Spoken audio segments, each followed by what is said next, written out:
Buenas tardes y bienvenidos todos a Encrucijada Pagana. Mi nombre es Carlos Sánchez y junto a mi compañera Baelia seremos los encargados de guiaros por estos senderos. Buenas tardes, Baelia. Buenas tardes a todos y bienvenidos. Buenas tardes, como no, a nuestra patrona Eris. Que esperamos que un día como hoy nos sea muy favorable. Exacto. En el programa de hoy conoceremos y aprenderemos un poco más qué es el druidismo y quiénes serán los druidas.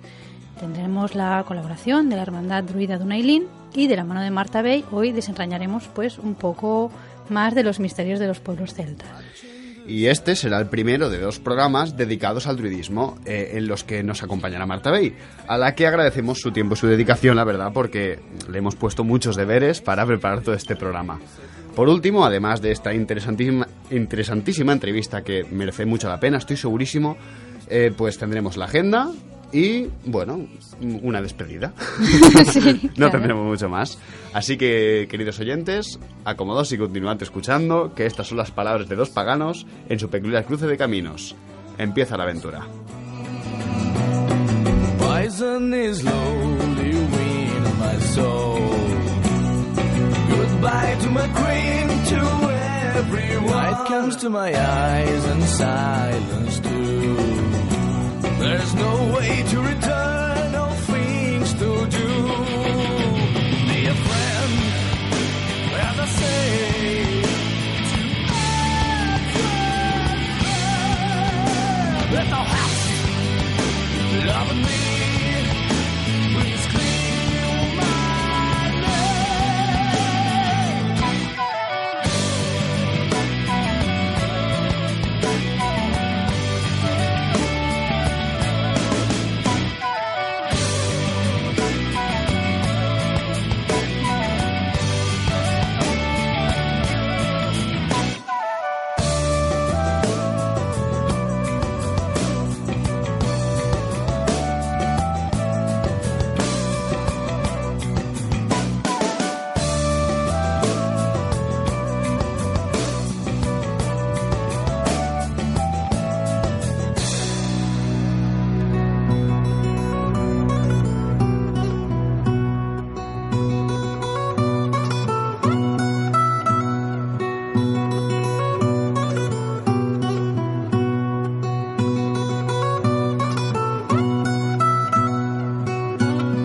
Y bueno, después de un susto de nuestra Eris que nos ha dejado a Marta comunicando, ya te tenemos aquí. Buenas tardes, Marta. Hola, buenas tardes. Bueno, buenas tardes, Marta. Buenas tardes. Y bueno, pues antes que nada decirte que muchísimas gracias por tu tiempo. ¿De acuerdo? Sí. Es un placer tenerte bien. aquí, las cosas como son. Gracias. Y bueno, decirte para empezar, Marta, que antes que nada nos gustaría que te presentases tú. O sea, tú eres Marta Bey, eres de la Hermandad Druida Dunailin, pero me gustaría que, bueno, dijeses quién eres, qué cargo ocupas, qué papel desempeñas en esta hermandad y, bueno, un poquito, 2 o 3 pinceladas de lo que haces. Bien, bueno, mi nombre ya lo has hecho, es Marta Bey. Tengo el cargo de Shanoir dentro de la hermandad, que es un cargo que realmente a nivel druidismo no existe, simplemente como si yo me etiquetara como el mayor dentro de la hermandad. Uh-huh. Y bueno, mi trabajo en ella es ayudar a los Kreidim a que realicen sus prácticas, intentar ayudarles a que realicen una serie de trabajos a nivel personal para ellos crecer como personas. Y bueno, y también ayudar a los aspirantes a sacerdotes a que pasen todas sus pruebas y adquieran conocimientos y realizar los ritos estacionales en nombre de los miembros de la hermandad. Uh-huh. Bueno, pues muchas gracias. Y bueno, vamos a De empezar nada. con el tema, porque hoy te hemos llamado a ti precisamente porque vamos a hablar de druidismo, que eres precisamente lo que eres tú, una druida. Y la primera pregunta, como no, es ¿quiénes eran los druidas, no? ¿Y qué funciones tenían? ¿Qué nos puedes hablar de estos antiguos personajes?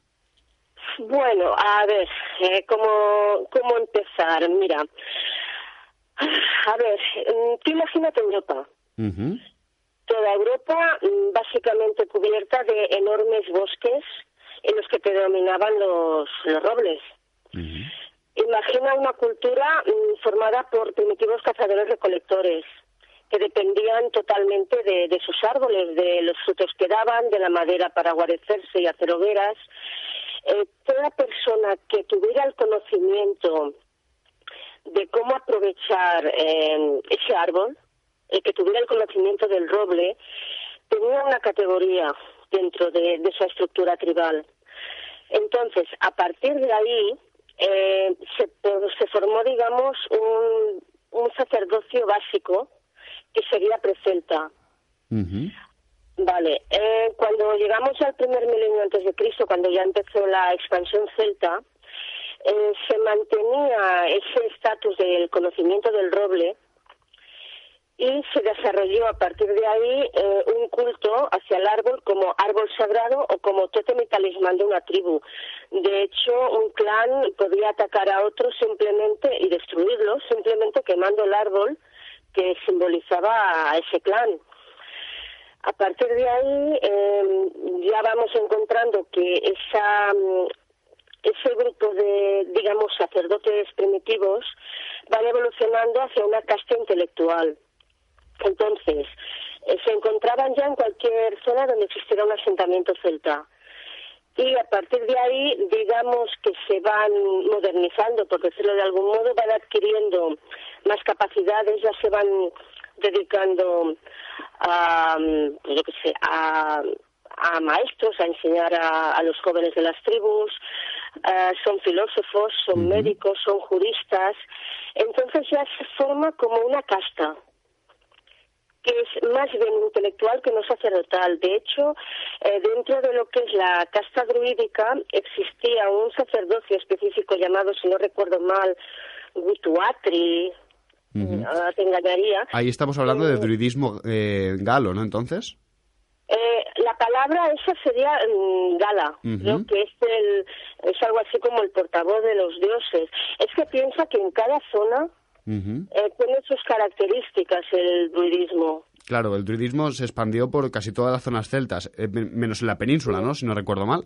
A ver, en la península, digamos que existía un sacerdocio, obviamente, pero no se desarrolló como en otras partes de zonas celtas. O sea, no existían colegios druídicos como existían en la Galia, por ejemplo.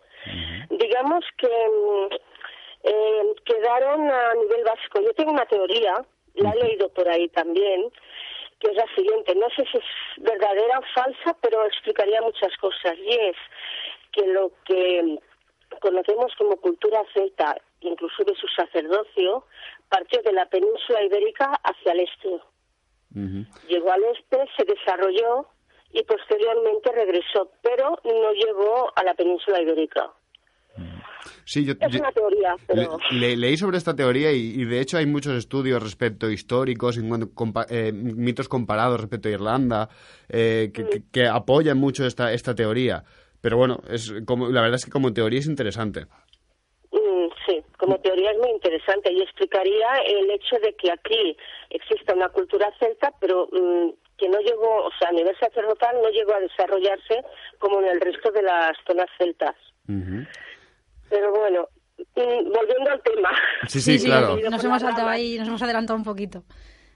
No pasa nada. Mira, bueno, básicamente pues podríamos decir que los druidas eran una casta intelectual indígena, ¿vale? Que se desarrolló durante la época de cazadores-recolectores, evolucionaron desde los primitivos sabios y sabias de los antepasados celtas y luego perdieron su función original, adquiriendo nuevos conocimientos, un nuevo estatus y formando una casta, que era sacerdotal y filosófica. Y bueno, pues un poquito lo que comentabais antes, ¿en qué se diferenciaban los druidas de diferentes regiones en el pasado, Marta? A ver, por lo poco que yo sé, porque claro, como yo me muevo dentro del druidismo irlandés, pues el resto no lo conozco demasiado, también os lo tengo que decir. Antes que nada, Marta, perdona, concrétanos, ¿dónde había druidismo? Exactamente, ¿en qué sitios? ¿En Irlanda? ¿En la Galia? Druidismo, la palabra como tal no existía. No, ¿dónde? ¿En qué sitios? O sea, en tanto que... ¿Dónde había druidas? Pues en cualquier punto donde existiera la cultura celta. Vale. O sea, que los druidas son los sacerdotes de los celtas, o al menos una parte de ellos eran los sacerdotes de los celtas. Vale. Obviamente estaban pues en la zona de influencia celta. Vale. Ahora bien, la palabra druidismo ya es una palabra moderna. Vale, es una etiqueta nueva.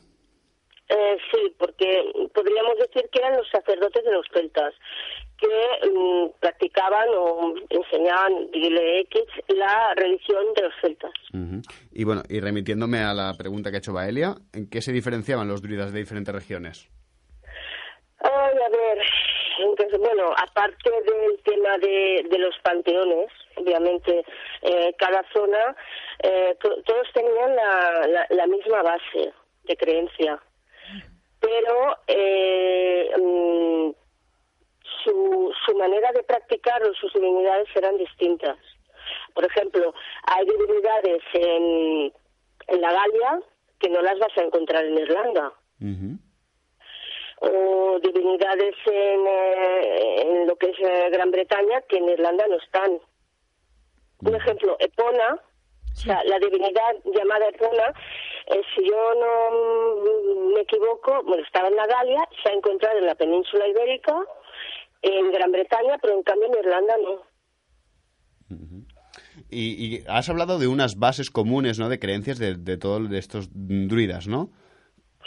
Sí. ¿Cuáles serían?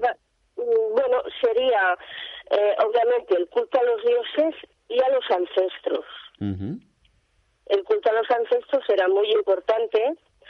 Ellos también celebraban los ritos estacionales con la finalidad de proveer de fertilidad a los campos y asegurar el mantenimiento de la tribu, aumentar la fertilidad del ganado. O sea, eran los que se encargaban eran los intermediarios entre los dioses y la tribu, para fomentar que realmente no les faltara de nada. Y bueno, y en lo que hablamos de las diferencias, ¿no? En la actualidad, ¿se mantienen esas diferencias? Es decir, ¿hay grupos reconstruccionistas o no de las diferentes druidas de las diferentes regiones? ¿O se ha tendido a una homogenización de alguna manera? Pues mira, está corregido y aumentado. Explico. No solo hay grupos druidas reconstruccionistas, sino que hay grupos druidas que son exclusivamente esotéricos, otros que son cristianos, otros que incluso mezclan churras con merinas. O sea, yo he leído hasta de un druidismo más deísta. Hay grupos druídicos que están muy relacionados con, ¿cómo se llama esto?, con los masones. Sí. Hay una gran variedad. Incluso he visto por ahí la Wicca druídica. O sea que no sé, realmente yo creo que ha llegado el punto que cada persona ha cogido y ha hecho lo que le ha dado la gana con la creencia druídica. Sí, sí, la verdad es que tienes razón. Hay una parte muy grande de tristeza en cuanto hablamos de este tipo de mezcolanzas extrañas que ya uno no sabe dónde está la base histórica, dónde está la base de creencia real. La mayoría de estos grupos de base histórica ninguna, ya te digo. Seguro. Porque, no sé, pero bueno. No creo que los druidas fueran masones. No, pero ¿sabes qué pasa? Que cuando hubo el renacimiento del druidismo, por decirlo de algún modo, que entonces ya nos tenemos que remontar al siglo XVIII, principios del siglo XVIII, que fue cuando John Toland, es un señor inglés que fue realmente el precursor del nuevo druidismo. Entonces, este señor digamos que reinterpretó y le echó mucha imaginación literaria a lo que eran los sacerdotes druidas. Sí, que sacrificaban vírgenes en piedras y esas cosas. Sí, agrupó todo este movimiento que tenían vinculaciones masónicas. Ahora, recuerdo que alguien me comentó, o leí en algún sitio una cita que decía que mientras en una taberna estaban empezando a anotar las pautas para volver a a reinterpretar el druidismo. En la taberna de al lado estaban haciendo lo mismo con las logias masónicas. Entonces, piensa que en esa época era una época de romanticismo, de humanismo, defendían todo lo que era la evolución espiritual y moral del ser humano. Entonces, existía esa vinculación entre masonería y druidismo, al menos en cuanto a Toland. Él siempre hablaba, bueno, él lo que agrupó bajo este movimiento del lazo universal, él defendía que había una especie de tradición primordial, según la cual el druidismo ancestral se conservó en pequeños clanes familiares irlandeses, que se habían cristianizado, pero que mantenían estos restos que se podían recuperar y porque en esencia eran paganos. Entonces, que esa verdad antropológica es de la que proviene toda religión y que resurge de tiempo en tiempo por sí misma, reactivando todo el movimiento religioso. Esto era la teoría que tenía este señor. Curioso. Entonces, Mira, sí. La desconocía por completo. Y a partir de aquí, bueno, en esa época, fue perfecta para la generación de nuevas órdenes druidas, este espíritu humanista que potenciaba la dignidad y la tolerancia social. Luego también tenemos al señor Jerome Morgan, que este señor ya, digamos, surgió de lo que sería el druidismo galés.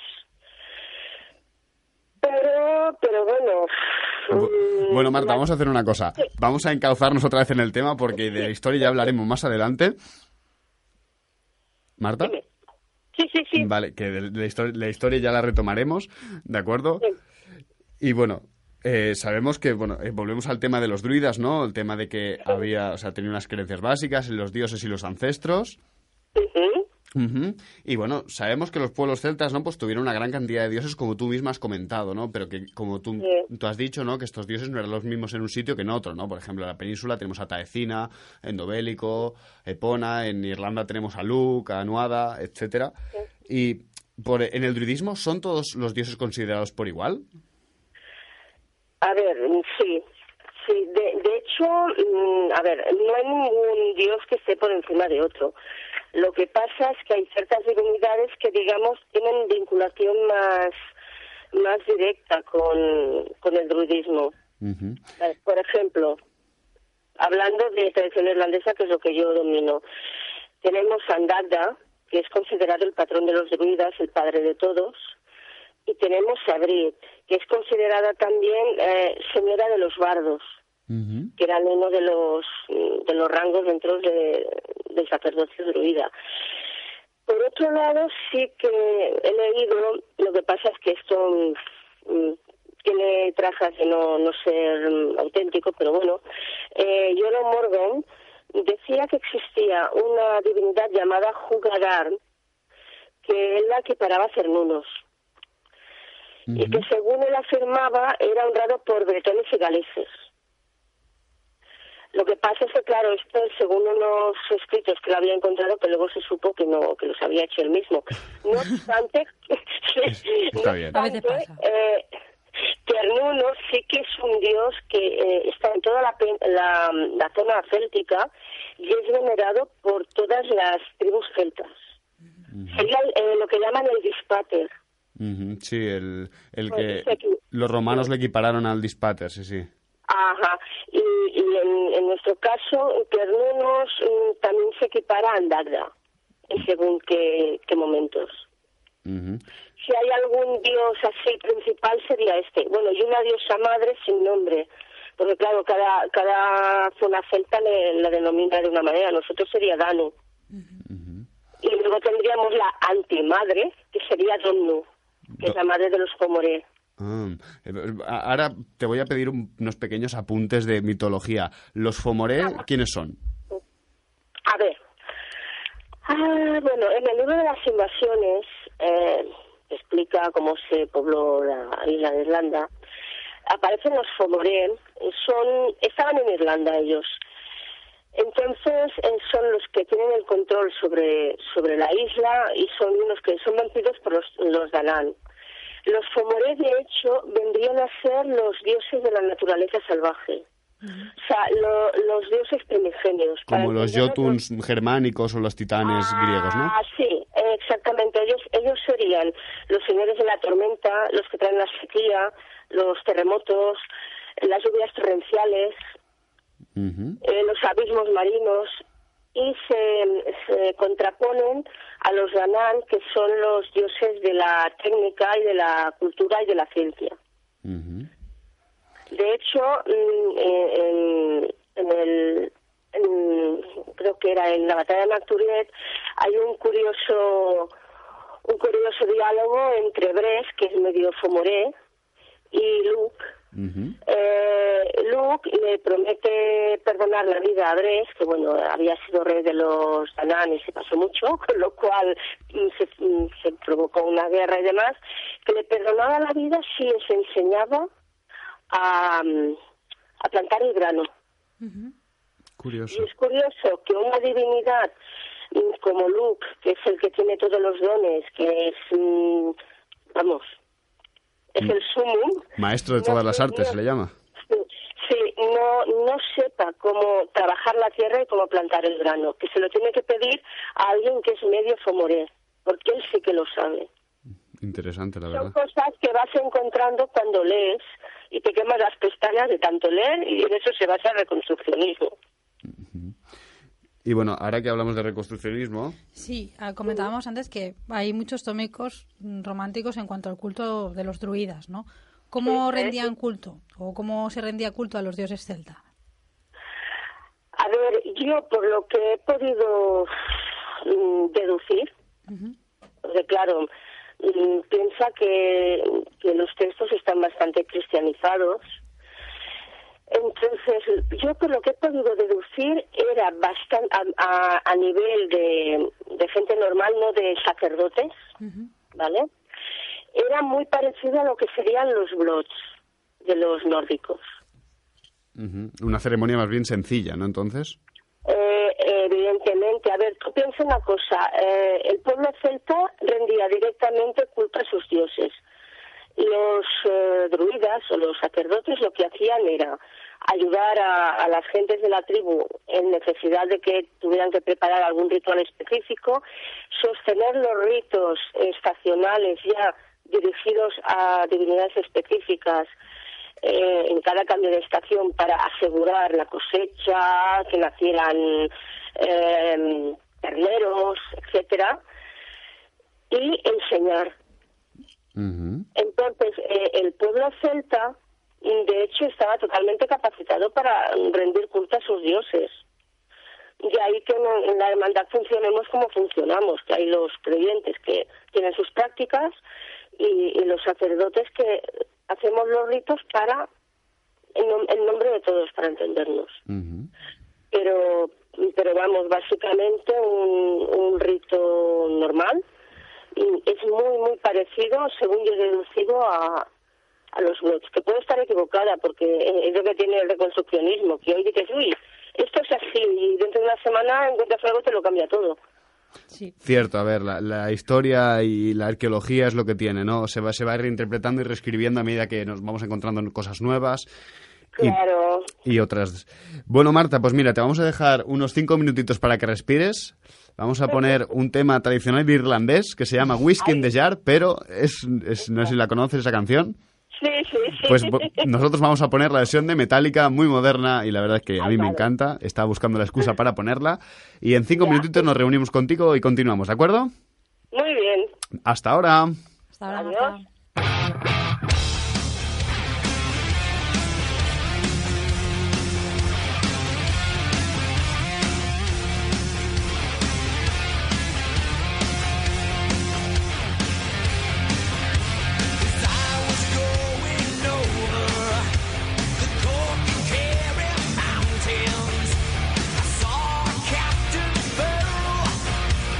Money he was counting.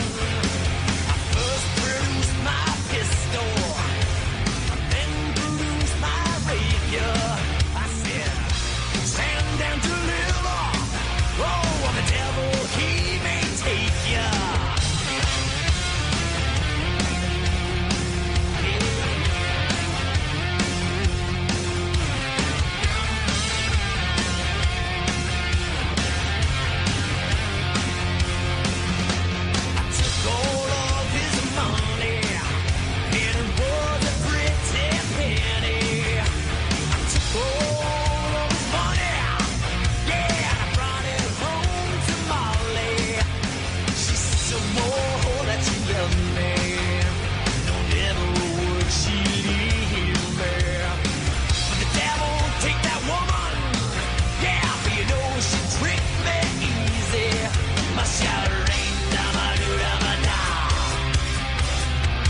Y damas y caballeros, volvemos con Marta Bey, que la canción se nos ha venido abajo gracias a Eris, cómo no, ha hecho acto de presencia.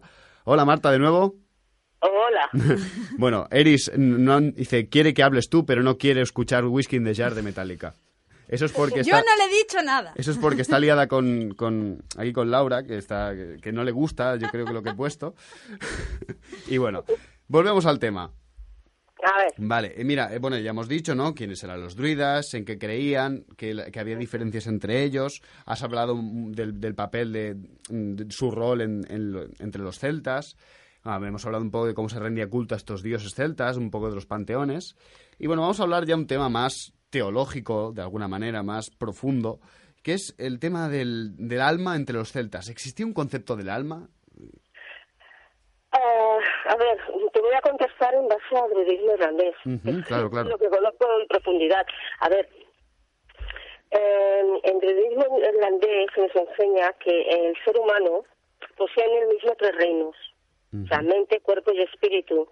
Entonces, sí que existe un concepto de alma como el de nuestra esencia. A ver, te explico. Es como si nosotros fuéramos una madeja de hilos que se ha ido formando alrededor de esa chispa. Cada hilo es una vida. Y todas ellas forman el entramado de lo que hemos sido, de lo que somos y de lo que seremos. O sea, hay una esencia inamovible que sería el alma. O sea, en ese sentido, sí. Entonces, ¿qué sucede según las creencias estas? Estamos hablando de alguna manera de una reencarnación, ¿no? Sí, exactamente. ¿Qué sucede? ¿Qué sucede cuando morimos? Sí. Vale. A ver,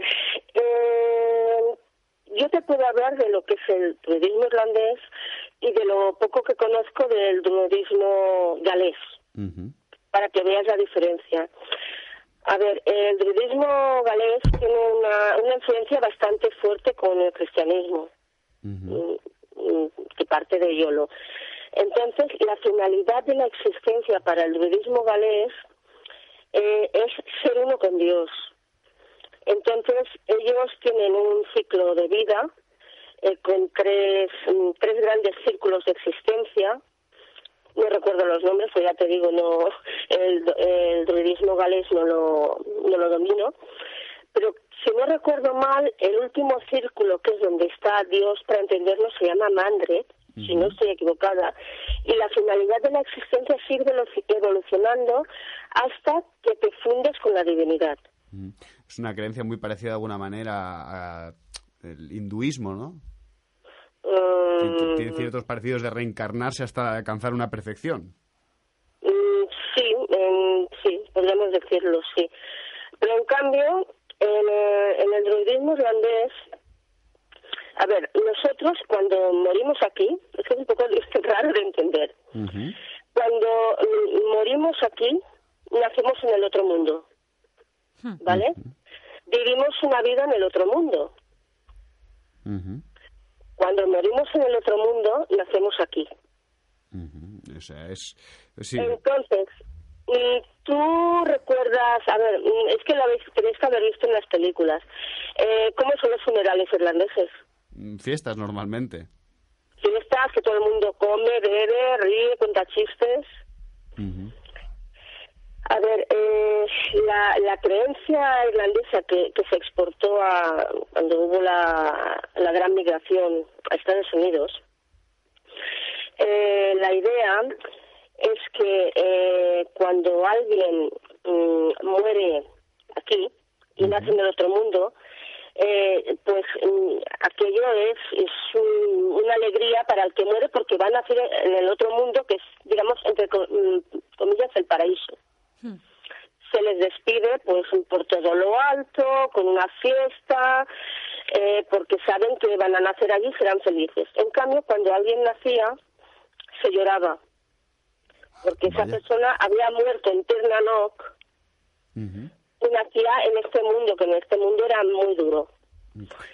Entonces, incluso existe en algún texto de folclore recopilado por Lady Gregory, que en una de las anotaciones que ya tiene, pone que dicen que cuando uno se muere se reúne con los antepasados de la tribu en una tierra de vida eterna y de belleza.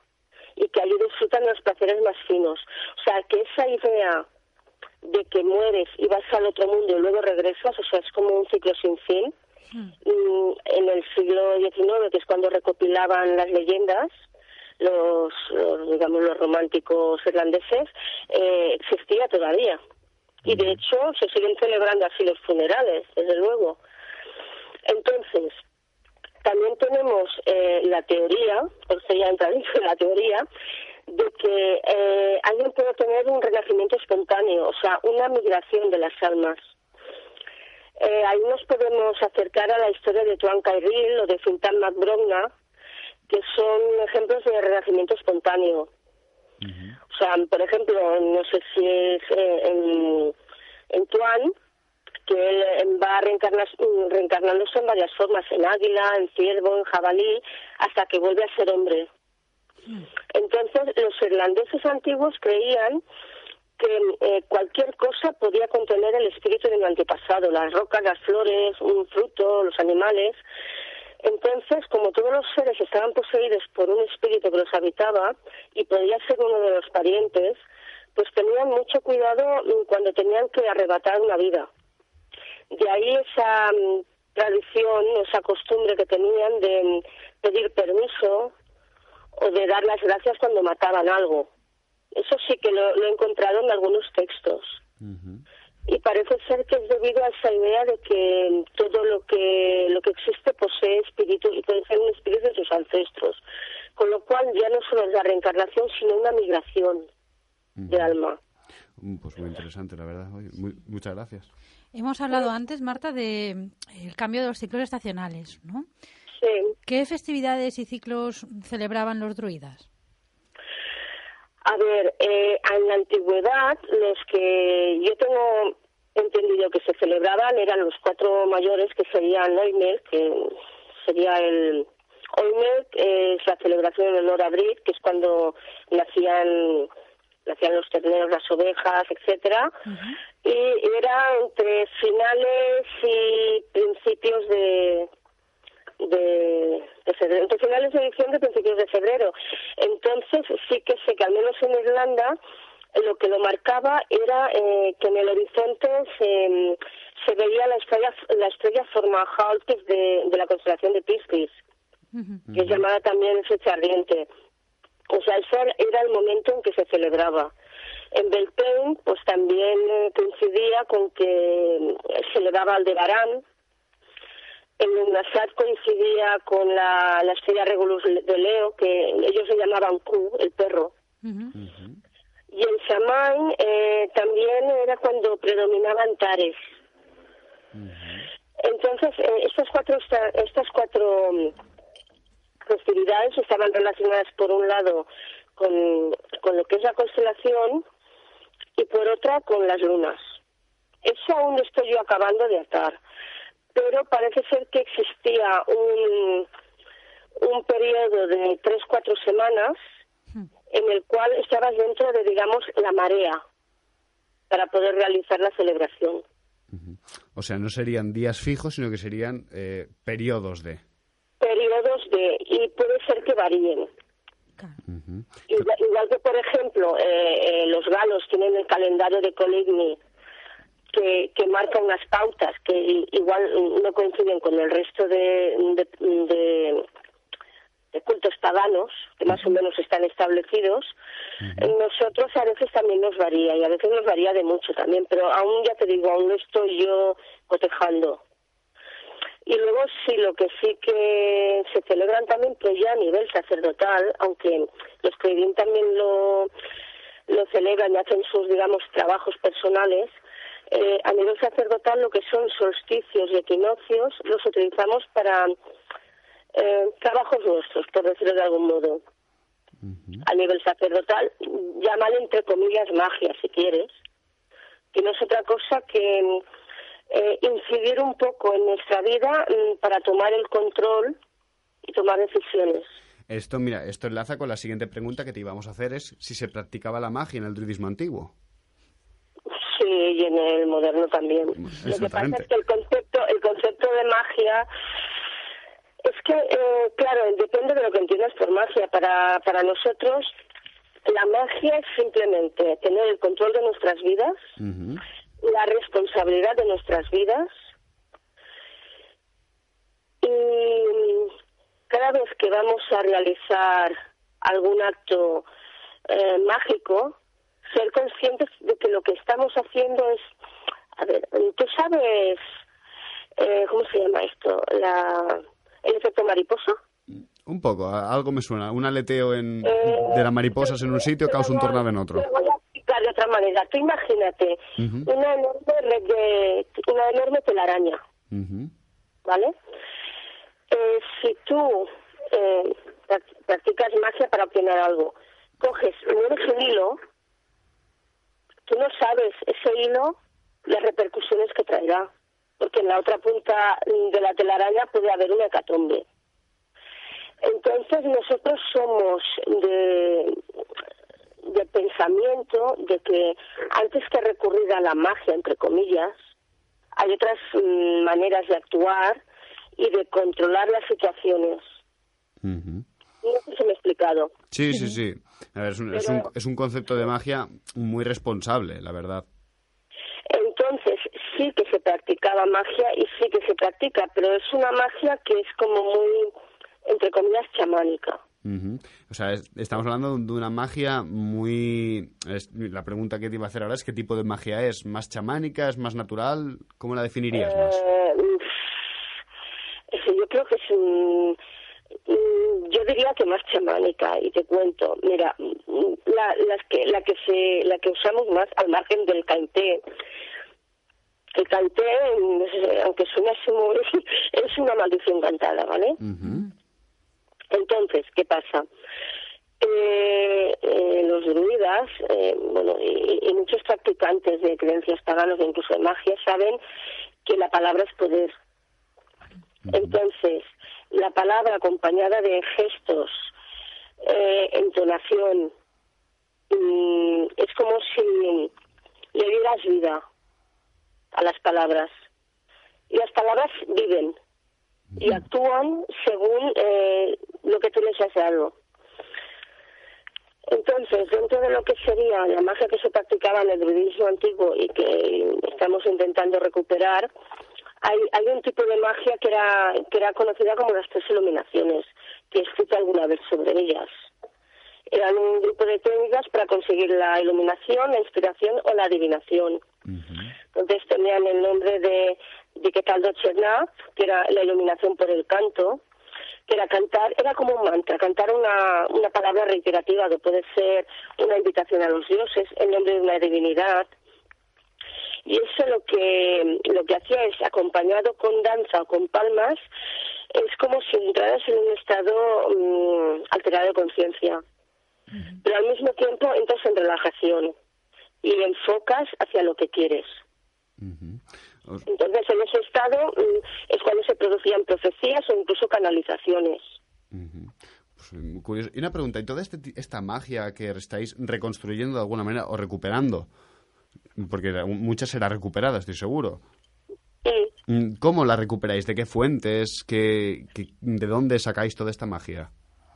Bueno, la información la sacamos desde los antiguos textos, que hay bastante información. Luego también, por ejemplo, en las webs de arqueología irlandesa, incluso en el Trinity College hay libros, en inglés obviamente, pero bueno, hacemos el esfuerzo de ir traduciendo, de gente que, te estoy hablando de principios de mediados del 19, que recuperaban todo el folclore y tradiciones. Recuperaban, por ejemplo, entrevistaban a los famosos médicos de hadas, que eran gentes de pueblo que curaban por medio de imposición de manos y que se decían que estaban en contacto con el pueblo de las hadas, que es lo mismo que decir que estaban ya en contacto con los Danann.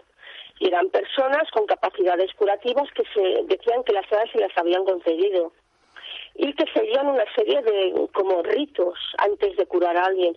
Todo esto los investigadores, los recuperadores del folclore lo fueron transcribiendo. O sea, dentro de lo que son las leyendas, hay mucha información. También Sí, dime. Os inspiráis mucho en la brujería, digamos, irlandesa también. Es que, claro, entra dentro del folclore también. Todo lo que es el Asarlayot también está dentro del folclore. También lo encuentras en las costumbres que se mantienen aún, como la de matar a un pobre reyezuelo, que lo hacen ahora no recuerdo en qué época del año que es, pero matan a un reyezuelo, que significa que ha muerto creo que es se me ha ido. Tranquila. Pero creo que tiene un simbolismo similar al de la guerra entre el rey Roble y el rey Acebo. Vale. Esto último, ¿podrías explicarlo un poquito a nuestros oyentes, por favor? ¿Lo del rey Roble y el rey Acebo? Sí, por favor. Bueno, es una tradición, no es exclusivamente irlandesa, ni muchísimo menos. Sé que los druidas ingleses también la practican. Y bueno, básicamente se trata de, en los equinoccios, es cuando se realiza, por ejemplo, en el equinoccio de primavera, hay la lucha entre la luz y la oscuridad, igual que en el equinoccio de otoño. Entonces, el rey Roble simboliza el verano, la fertilidad, el dios joven en su juventud. Y el rey Acebo simboliza el invierno, la vejez, la parte oscura del año. Entonces, tradicionalmente, en equinoccio de primavera se escenifica una lucha entre un hombre vestido de hojas de roble y ramas y otro vestido con acebo. Simbolizan esa lucha, en la cual, en la de primavera, vence el rey Roble. No obstante, en el solsticio, esta batalla se repite. Y en solsticio, el rey Roble es herido. Es a partir del solsticio que el sol empieza a perder fuerza. No es cuando empieza a ganar. La ha empezado a ganar en solsticio de invierno. Claro. Y en solsticio de verano es cuando empieza a perder fuerza. Se empiezan a cortar los días. El rey Roble está herido. Se vuelve a enfrentar al rey Acebo en equinoccio de otoño y allí ya es herido de muerte.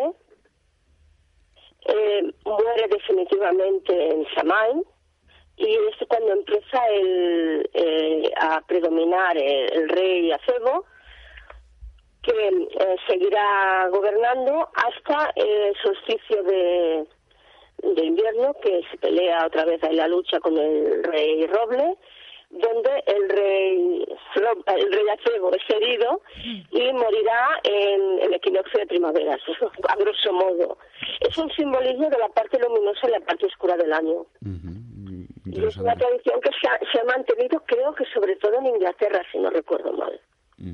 Y ahora que hablabas de los solsticios y los equinoccios, entonces, además de las fiestas de Beltane, Imbolc, Lughnasadh y Samhain, ¿también celebráis entonces los solsticios y equinoccios? Sí, pero a ver, por un lado tenemos el rito que realizan los Creidín, el suyo, que es un poco también como para reafirmarse con el clan. Nosotros trabajamos mucho como clan. Nos consideramos clan más que una asociación. Por eso somos poquitos y abrimos de cuando en cuando, porque cuando entra alguien le queremos conocer y que esté a gusto con nosotros, porque igual no cumplimos expectativas y vamos, cualquiera puede entrar y puede irse, no será el primero ni el último. Pero claro, esos ritos son como para reafirmarse entre ellos. Y los que realizamos nosotros son también para, digamos, dar energía, entre comillas, al clan y para realizar trabajos mágicos, entre comillas, en beneficio del clan, de la gente del grupo. Bueno, iba a comentar cómo son los, a grosso modo, sin tampoco necesidad de entrar en detalle, ¿qué tipo de ritos se efectúan? ¿Son al aire libre, a cubierto? No, preferiblemente al aire libre. Preferiblemente. Lo que pasa es que no siempre puede ser. A veces, a mí no me gusta mucho mover fechas, sobre todo si es solsticio o equinoccio, porque son muy puntuales. Como os he dicho antes, ya lo que son las 4 festividades grandes, tenemos más margen. Pero, por ejemplo, el equinoccio pasa en un momento determinado y el solsticio también. Entonces, claro, a menos que coincida con un fin de semana que puedas desplazarte, esas 4 celebraciones a veces te ves obligado a hacerlo bajo techo. Pero claro, a nosotros lo que nos gusta es hacerlo al aire libre.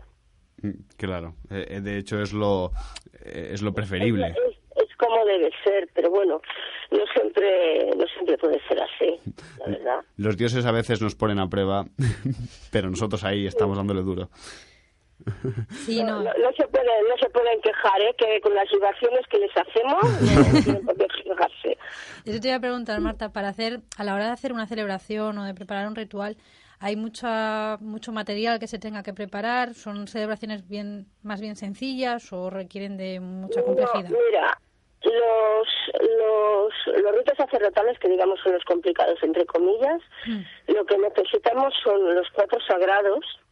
Claro, te digo lo que es. Los 4 sagrados son los 4 símbolos de Irlanda, de los que se colocan en los 4 puntos cardinales que simbolizan los 4 condados de Irlanda.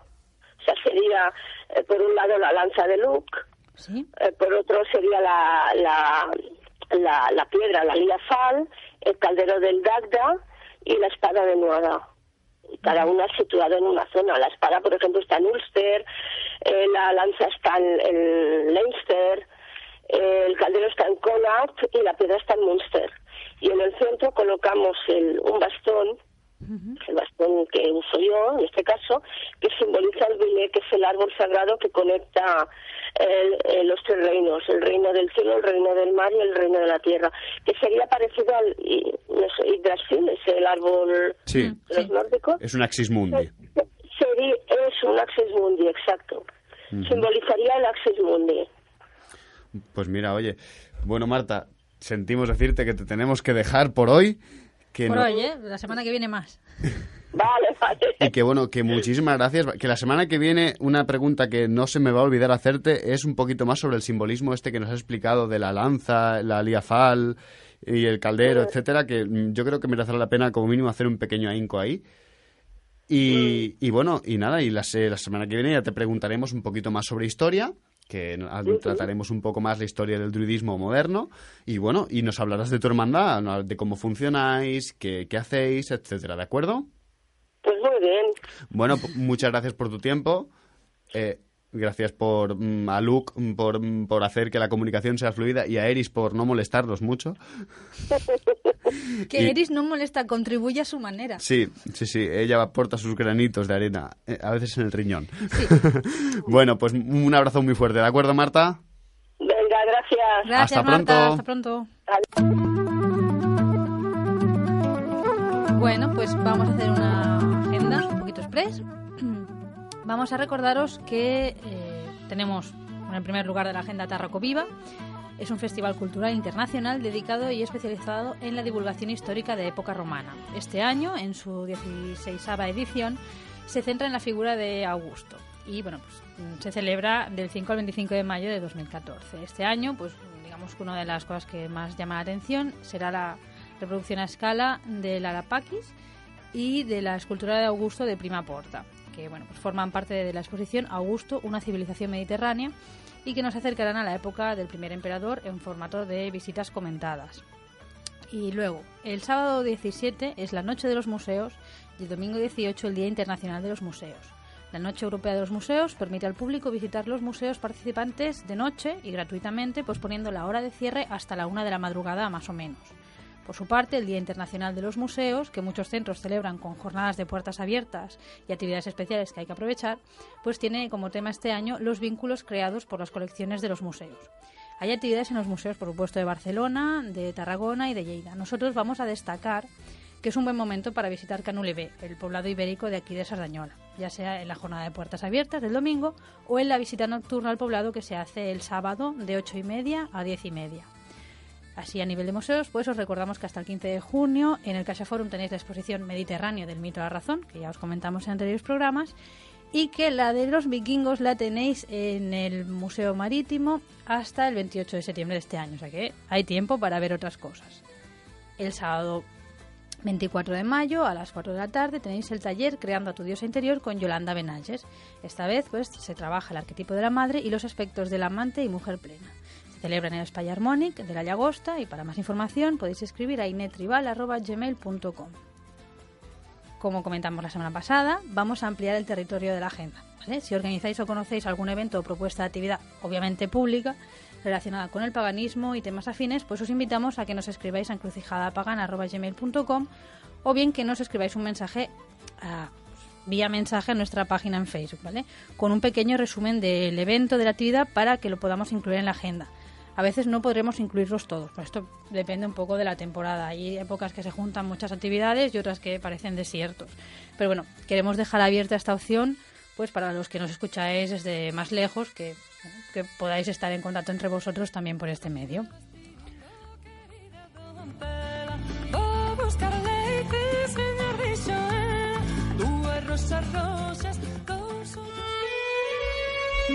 Y bueno, muchas gracias por esta agenda, Baelia. Como no, aquí termina nuestra emisión de hoy y esperamos que nuestro programa haya sido de vuestro agrado. Agradecemos el esfuerzo y dedicación y la verdad, una gran entrevista a Marta Bey. Y bueno, muchas gracias por prestarnos tu tiempo y como no, la semana que viene volvemos contigo. Bueno, pues desde el equipo de Cruzada Pagana agradecemos la labor técnica de Xavi Casas. Gracias, y, Xavi. Pues agradecemos también a Sardañola Radio por que nos haya acogido también. ¿Vale? Damos las gracias a Eris por su espléndido tutelaje y su manera de contribuir tan creativamente en nuestras vidas dentro y fuera de la radio. Y agradecemos a todos los oyentes que nos acompañáis en nuestro cruce de caminos, tanto en directo como online o a través de los podcasts en iVoox. Y no olvidéis que podéis seguirnos por Facebook y enviarnos vuestras sugerencias, opiniones, insultos, halagos, abrazos, propuestas de otro tipo. A los insultos no les haremos caso. Obviamente. En encrucijadapagana@gmail.com o a través de un mensaje de Facebook o en el mismo muro de Facebook, si son cosas buenas. Si no, las borraremos. Gracias y a ya Eris. Está. Sí, y no pasa nada, de ahí no pasa. Que si necesitáis desahogaros, os desahogáis. Y como no, os esperamos vuestros oídos el próximo miércoles a las 6 de la tarde en Sardañola Radio, en Encrucijada Pagana, nuestro peculiar cruce de caminos. Pero hoy me quedan 25 segundos, no me gustaría despedirme sin decir que sería una lástima, una verdadera lástima, que Sardañola Radio cerrara la emisión por onda, porque personalmente opino, la radio debe ser radio, no debe ser internet. Así que, queridos oyentes, hasta pronto.